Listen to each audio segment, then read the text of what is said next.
Halo guys, Assalamualaikum warahmatullahi wabarakatuh. Perkenalkan, nama saya Salsabila Naupan Kasuryana dari kelas Psikologi 1A. Untuk memenuhi tugas UAS Perkembangan Anak, di sini saya akan menjelaskan sinopsis dari film yang berjudul Hope. Dan selanjutnya akan dianalisis oleh teman-teman saya. Jadi kisah ini diangkat dari kisah nyata yang terjadi pada tahun 2008 di Korea Selatan. Nah, seorang anak perempuan yang waktu itu usianya masih 8 tahun, ia mengalami pelecehan seksual ketika ia akan pergi ke sekolahnya di sebuah toilet gereja yang sudah tidak terpakai. Untuk menghilangkan buktinya, si pelaku mengambil pompa WC untuk membersihkan alat kelamin korban yang berujung alat kelamin dan anus beserta usus besar si korban mengalami kerusakan sehingga si korban mengalami cacat permanen. Nah, dia juga ngelakuin penganiayaan lain yang menyebabkan korban terluka parah. Setelah itu, dia langsung meninggalkan si korban sendirian di tempat itu. Nah, jadi film ini bercerita tentang keluarga bahagia dan sederhana seperti keluarga pada umumnya, di mana si ayahnya itu bekerja sebagai buruh pabrik sedangkan si ibunya membuka toko di depan rumahnya. Nah, pada suatu hari di pagi yang gerimis, si anak perempuan ini telat untuk berangkat ke sekolah. Dan agar cepat untuk sampai di sekolah, si anak ini mengambil jalan pintas, yaitu ke sebuah gang yang sepi dan gelap. Dan ketika hampir di sekolah, tiba-tiba ia dihampiri oleh pria yang basah kuyup, dan pria tersebut meminta untuk si anak ini berbagi payung dengannya. Dan dari sinilah kisah ini dimulai. Nah, beberapa bagian tubuh si korban mengalami goresan dan kerusakan dari dubur sampai ususnya. Ia harus dioperasi untuk mengangkat usus besar dan usus halusnya. Akibat dari kejadian itu juga, ia harus memakai kantung kolostomi untuk selamanya. Dan ia juga mengalami trauma berat atau yang sering disebut dengan PTSD atau kondisi trauma setelah mengalami kejadian traumatis. Dan sebelum dia melakukan operasi, dia sempat berbicara kepada ayahnya mengenai peristiwa yang sedang dialaminya. Dan juga anak itu ngejelasin ciri-ciri pelaku penganiayaannya kepada ayahnya agar sang ayah dapat menangkap penjahat itu. Dan trauma yang dialami oleh dia itu menyebabkan dia menjadi enggan berbicara dan bertemu dengan pria dewasa. Pihak rumah sakit pun menyarankan agar si anak itu dibawa terapi kepada yayasan Sunflower. Dan kesedihan yang dialami oleh ayah anak itu menjadi semakin bertambah ketika sang anak tidak mau bertemu dengannya. Tetapi si ayah itu tidak kehabisan akal. Dia menemui anaknya dengan memakai kostum Kokomong, di mana Kokomong ini adalah kartun favorit si anaknya. Dan singkat cerita, si pelaku tertangkap. Tetapi pelaku tersebut tidak mengaku dan bilang kalau pada saat itu dia sedang mengkonsumsi minuman yang beralkohol. Dia juga mengaku tidak ingat atas kejadian itu. Dan yang lebih parahnya, si pelaku itu dipenjara hanya dalam waktu 9 tahun, di mana 9 tahun ke depan itu sang anak belum berusia 20 tahun.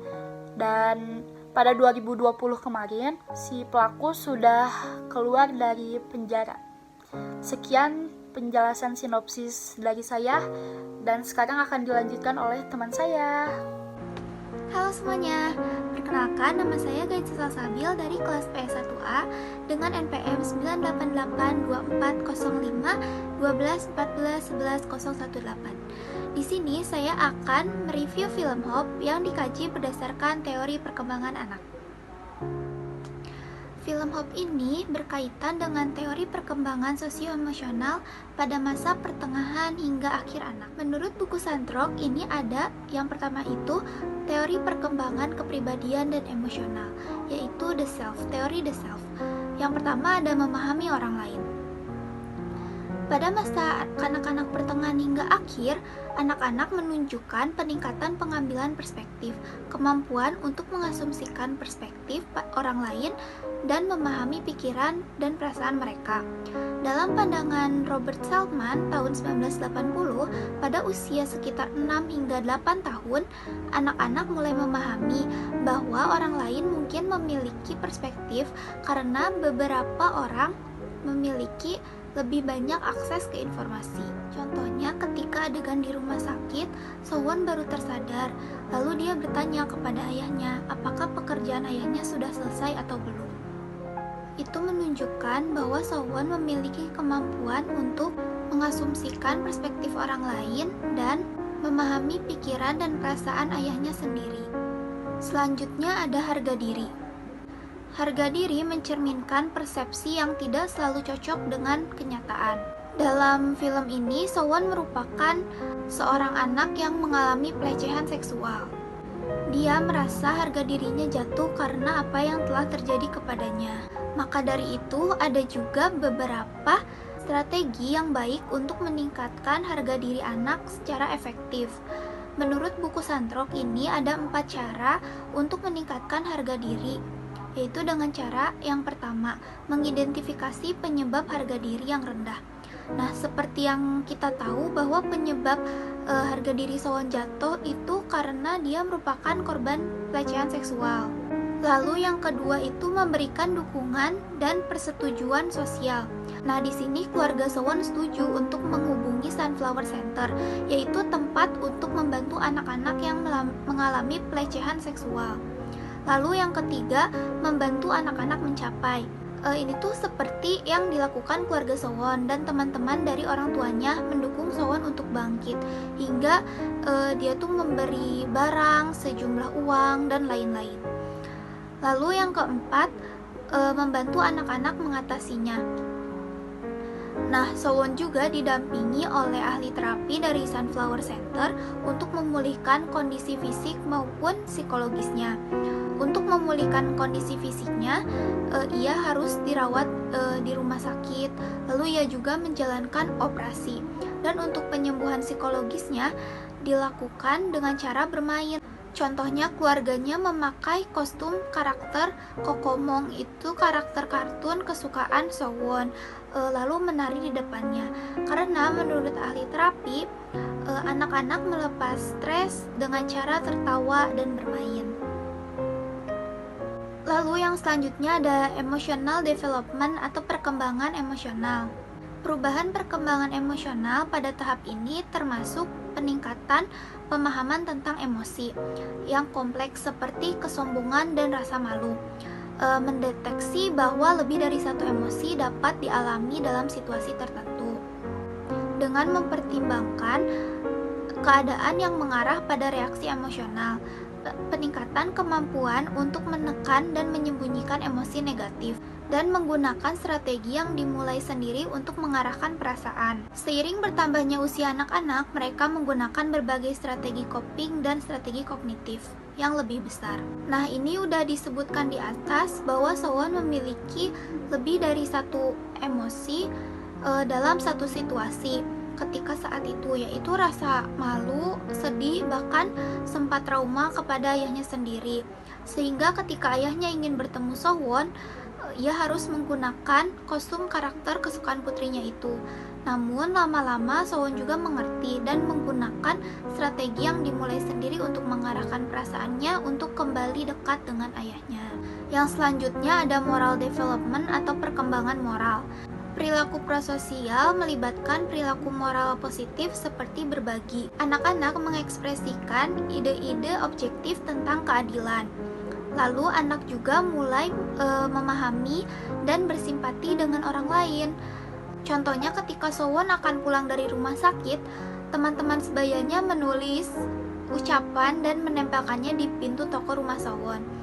Selain itu, salah satu teman Sowon juga menangis dan meminta maaf kepada ayah Sowon karena pada hari kejadian ia tidak berangkat ke sekolah bersama Sowon. Mungkin jika dia berangkat ke sekolah bersama Sowon, kejadian ini tidak akan terjadi pada Sowon. Jadi dia merasa menyesal gitu ya. Ini menunjukkan bahwa mereka sudah mulai bersimpati kepada oleh orang lain. Nah, yang selanjutnya ada families atau keluarga. Nah, keluarga juga sangat berpengaruh dalam perkembangan sosioemosional pada anak. Di sini ada perubahan perkembangan dalam hubungan orang tua dan anak. Orang tua menghabiskan lebih sedikit waktu dengan anak-anak selama masa kanak-kanak menengah hingga akhir daripada di usia anak dini. Orang tua terutama memainkan peran penting dalam mendukung dan merangsang prestasi akademik anak-anak. Di sini orang tua Sowon juga selalu sibuk dengan pekerjaan mereka masing-masing, sehingga Sowon merasa tidak dipedulikan. Bahkan ada adegan di mana ketika Sowon ingin mengikat rambutnya, tetapi ibunya sibuk di toko dan ayahnya sibuk pekerjaannya. Akhirnya dia tidak jadi mengikat rambutnya karena ia tidak bisa mengikat rambut sendiri. Akhirnya ia menggerai rambutnya ke sekolah, dan dia merasa orang tuanya itu dua-duanya sibuk pada urusannya masing-masing, sehingga dia tidak merasa diperhatikan sepenuhnya. Bahkan pada saat Sowon mau berangkat ke sekolah pun ibunya hanya bertanya, ibunya tidak inisiatif mengantarkan Sowon ke sekolah pada pagi sebelum kejadian Sowon menjadi korban pelecehan seksual gitu. Assalamualaikum warahmatullahi wabarakatuh. Perkenalkan, nama saya Amra.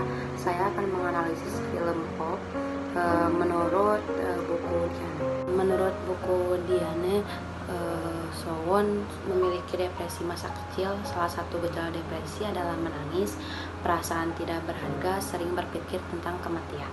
Mengapa begitu? Karena dia sangat terpuruk setelah mengalami pelecehan seksual tersebut.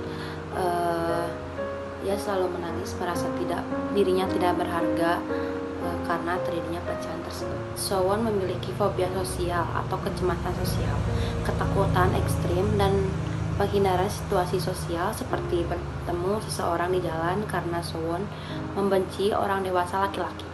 Selain dia takut bertemu dengan orang dewasa laki-laki, dia juga takut berbicara dengan ayahnya sendiri. Selanjutnya, Sowon memiliki gangguan kecemasan dengan fobia sekolah karena dia takut bertemu orang-orang dewasa setelah kejadian tersebut, seperti gurunya, guru laki-laki.